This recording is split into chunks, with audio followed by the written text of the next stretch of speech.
संक्रांति त्यौहार के पेश नज़र दोनों शहरों हैदराबाद व सिकंदराबाद के बस व रेलवे स्टेशनों पर आवाम का हुजूम देखा जा रहा है।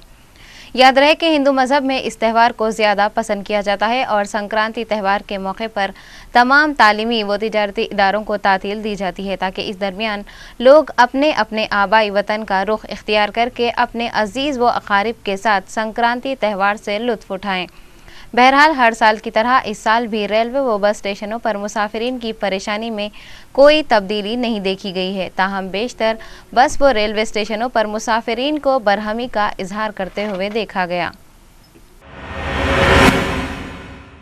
इलाका राजेंद्र नगर में बेकाबू आरटीसी बस की जद में आकर एक शख्स हलाक व दीगर 2 जख्मी हो गए। तफसीलात के मुताबिक राजेंद्र नगर डिपो की आरटीसी बस जैसे ही डिपो से रवाना हुई, इसके कुछ ही देर बाद बस का ड्राइवर बस की रफ्तार से तवाज़ुन खो बैठा, जिसके बाद बेकाबू बस ने एक शख्स को रौंद डाला जबकि दीगर इसकी जद में आकर जख्मी हो गए। इस हादसे में हलाक होने वाले शख्स की शिनाख्त मुश्ताक की हैसियत से की गई, जो एग्रीकल्चरल यूनिवर्सिटी का सिक्योरिटी गार्ड बताया गया है। इस हादसे के फौरी बाद मुकामी अवाम और महलूक के रिश्तेदारों ने बस ड्राइवर के खिलाफ नारेबाजी करते हुए इंसाफ का मुतालबा किया है।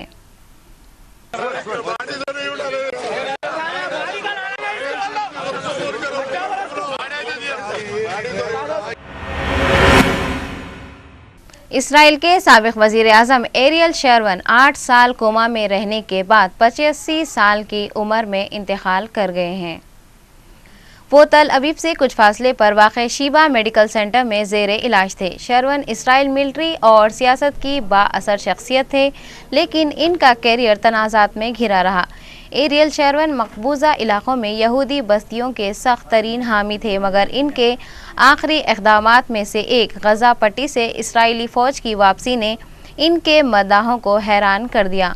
थोड़े अरसे के बाद इनका कैरियर एकदम से उस वक्त ख़त्म हो गया जब मुतादिद स्ट्रोक्स की वजह से वो कोमा में चले गए। अपनी नौजवानी में इन्होंने खुफिया यहूदी मसलह तंजीम हगाना में शमूलियत इख्तियार की और 1948-49 की अरब इसराइल जंग में बतौर पुल्टोन कमांडर शिरकत की।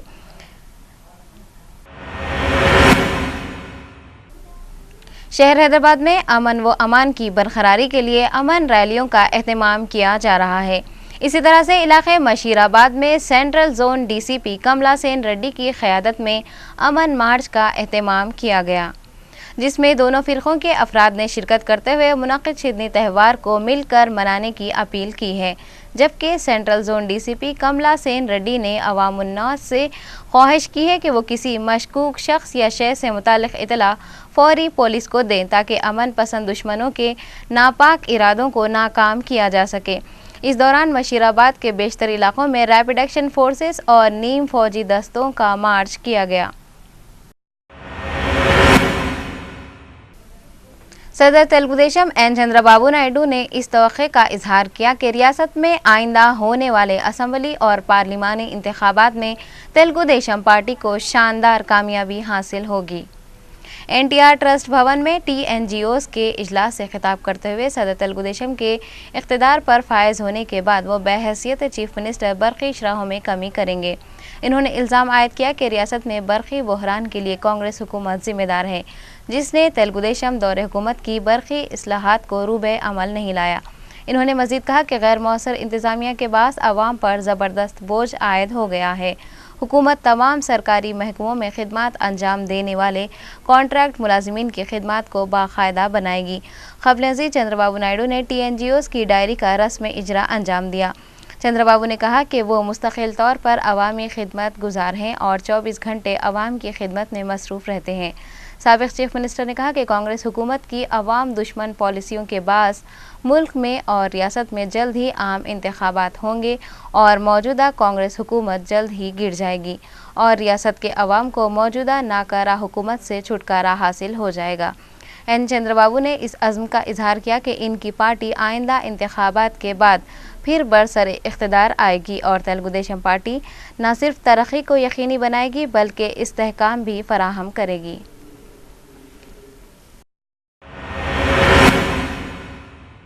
महकमा ट्रांसपोर्ट के ओहदेदारों ने रियासत में मुख्तलिफ मकामात पर गैर मजाज तौर पर और क़वानीन की खिलाफ वर्जी करते हुए चलाई जाने वाली खानगी बसों की अचानक तनखी करते हुए ज़ायद अज़ 50 खानगी बसों को जब्त कर लिया है।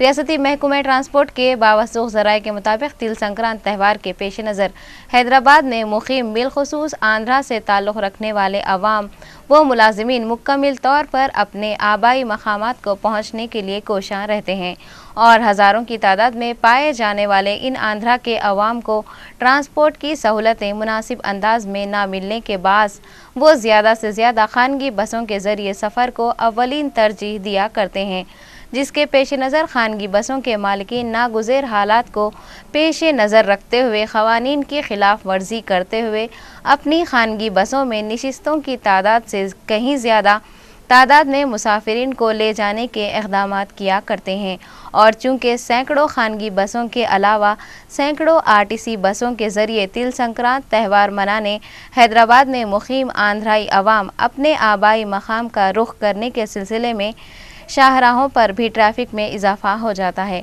लिहाजा महकमा ट्रांसपोर्ट के ओहदेदारों ने क़वानीन की खिलाफ वर्जी व गैर मजाज तौर पर चलाई जाने वाली सैकड़ों खानगी बसों की अचानक तनखी करते हुए ज़ायद अज़ 50 खानगी बसें जब्त कर ली हैं।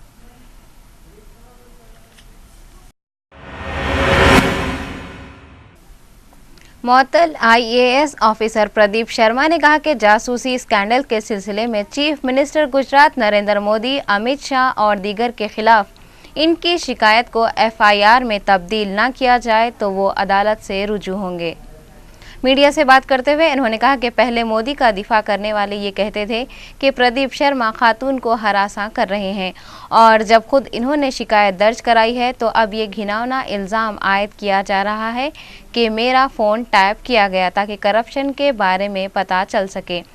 वाज़ेह है कि इस दौरान ये गैर मुसद्दिक़ा इतलात भी हैं कि हुकूमत ने रिटायर्ड जस्टिस सगनिया भट्ट कमीशन के रूबरू हलफनामा दाखिल किया है।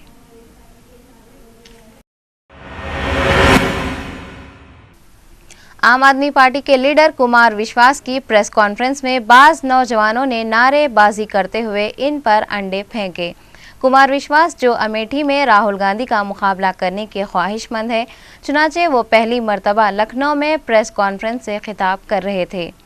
उन पर अंडे फेंकने वाले की शिनाख्त सैफ जाफरी की हैसियत से की गई है। सैफ जाफरी का कहना है कि कुमार विश्वास ने अपनी एक नज़्म में मुसलमानों के जज्बात मजरूह किए हैं। इन्होंने हज़रत इमाम हुसैन रज़ी अल्लाह ताला अन्हु की शान में गुस्ताखी की है। इसके साथ साथ भगवान शिवा को भी बुरा भला कहा है। आम आदमी पार्टी के कारकुनों ने सैफ जाफरी को फौरी पकड़ लिया और इन्हें पुलिस के हवाले कर दिया। कहा जाता है कि सैफ मुलायम सिंह के यूथ ब्रिगेड का रुकन है। कुमार विश्वास ने इस वाक़े पर रद्द-ए-अमल ज़ाहिर करते हुए कहा कि ये बड़ी जमातों की मायूसी और झिंझलाहट का इजहार है जो इनकी पार्टी की मकबूलियत से मायूसी का शिकार हो गए हैं। कुमार विश्वास ने इस वाक़े के बाद अपने लिए सिक्योरिटी कबूल करने से इनकार कर दिया। इन्होंने वजाहत की कि उन्होंने अपनी इस नज़्म पर पहले ही मौज़रत ख्वाही कर ली है। ये नज़्म कई बरस क़ब्ल लिखी गई थी। उस वक्त ना वो सियासतदान थे और ना ही समाजी कारकुन।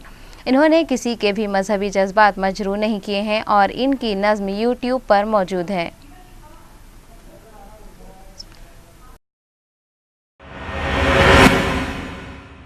राहुल गांधी ने कहा कि कांग्रेस काम ज्यादा करती है लेकिन वो अपोजिशन की तरह मार्केटिंग के मामले में पीछे है।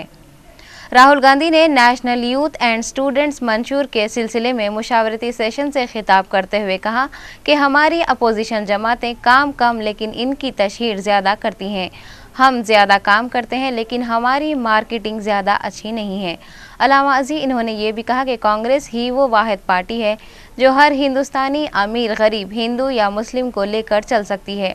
इन्होंने कहा कि सियासत में नौजवानों को खातिर ख्वाह नुमाइंदगी ना मिलने की अहम वजह उम्मीदवारों के इंतखाब का तरीक़ा कार है।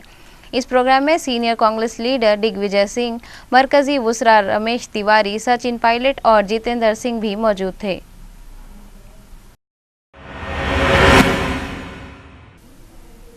मरकजी वजीर बेनी प्रसाद वर्मा ने वजारत उज़्मा के बीजेपी उम्मीदवार नरेंद्र मोदी पे जारहाना तनकीद करते हुए कहा कि इस मुल्क को आदमखोर की नहीं बल्कि वजीर आज़म की ज़रूरत है। मोदी का नाम लिए बगैर इन्होंने कहा कि इस देश को मुस्तकबिल में आदमखोर की ज़रूरत नहीं है। बेनी प्रसाद वर्मा लखनऊ में दलित, पसमानदा और अक़लियती तबक़ात के एक कन्वेंशन से खिताब कर रहे थे। इन्होंने कहा कि हिंदुस्तान नरेंद्र मोदी के सयाह करतूतों से बखूबी वाकिफ़ है। साबिक़ में बेनी प्रसाद वर्मा ने नरेंद्र मोदी को हिटलर करार दिया था और कहा था कि वो गुजरात के डिक्टेटर बन गए हैं। रियासत के मुसलमान इस हिटलर के खिलाफ लबकुशाई की भी जसारत नहीं रखते। इन्होंने अवाम से अपील की कि वो ऐसे डिक्टेटरों के खिलाफ उठ खड़े हों और मुल्क की हिफाजत के लिए आगे बढ़ें। दलित और अक़लियतें अगर मुत्तहिद हो जाएं तो वो किसी को भी इक़्तिदार तक पहुंचा सकते हैं और इक़्तिदार से हटा सकते हैं। बेनी प्रसाद वर्मा ने मुजफ्फरनगर फसाद मुतासिरीन की ज़बू हाली पर मुलायम सिंह यादव को भी तनकीद का निशाना बनाया।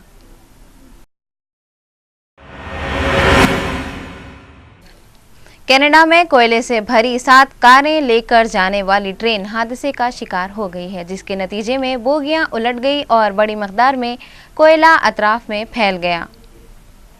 ये हादसा कारिबो के करीब पेश आया, जिसके बाद कारिबो रोड पर ट्रैफिक मुअत्तल हो गई। हादसे का शिकार होने वाली ट्रेन CP रेल की मिल्कियत थी और इसे कैनेडियन नेशनल रेलवे का अमला चला रहा था।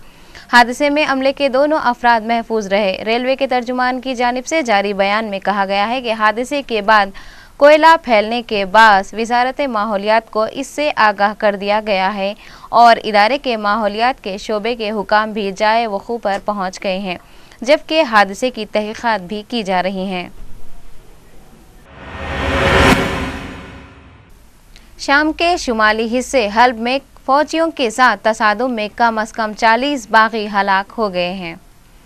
चीनी खबर रसा एजेंसी जिन्हुआ के मुताबिक हल्ब सूबे के रितियान गांव में शामी फौजों ने 40 से ज़्यादा इंतहा पसंदों को मार गिराया, जिनमें से बेशतर गैर मुल्की शहरी थे।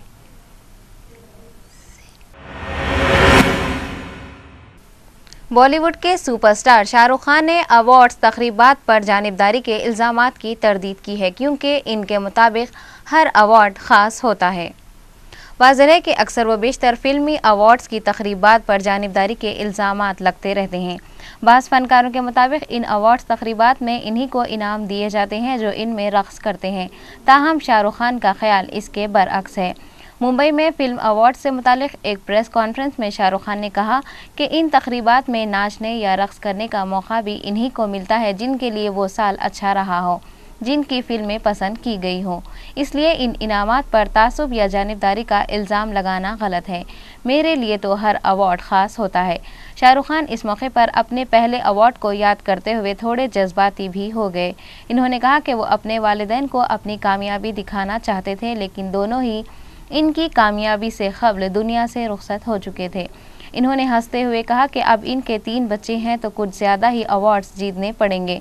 इन्होंने ये भी दावा किया कि इनमें स्पोर्ट्समैन स्पिरिट कूट कूट कर भरी है और जब किसी दूसरे आर्टिस्ट को अवार्ड मिलता है तो इन्हें बिल्कुल बुरा नहीं लगता। और आखिर में सुर्खियाँ एक बार फिर।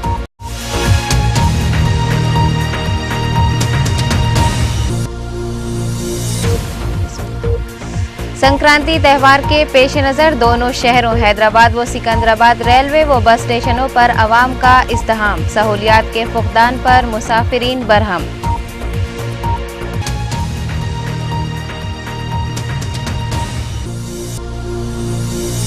मुसलमान, दलित और पसमानदा तबक़ात में इत्तेहाद ज़रूरी। बोराबंडा में मुनक़िद जलसे आम से बैरिस्टर असदुद्दीन अवैसी ने किया खिताब।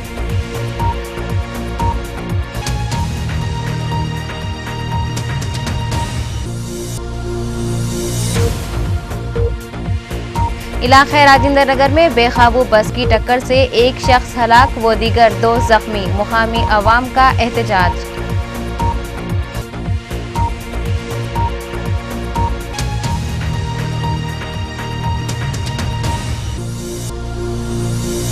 और इसराइल के साबिक़ वज़ीर आज़म एरियल शारोन नहीं रहे। 8 साल कोमा में रहने के बाद 85 साल की उम्र में ली आखिरी सांस।